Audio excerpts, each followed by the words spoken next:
તારીખ 7/7/2026ના રોજ બપોરે 11:30 વાગે મહેસાણા જિલ્લામાં પડી રહેલા ધોધમાર વરસાદના કડાકા ભડાકા સાથે પશુ મૃત્યુના મોટા સમાચાર પ્રાપ્ત થયા છે।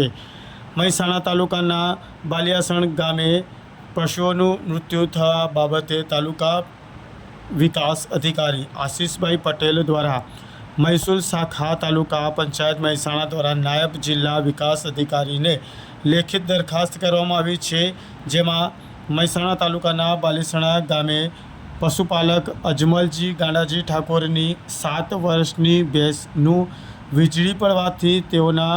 પશુનું મરણ થયેલ છે, જે અંગે તાલુકા પંચાયતના વિકાસ અધિકારી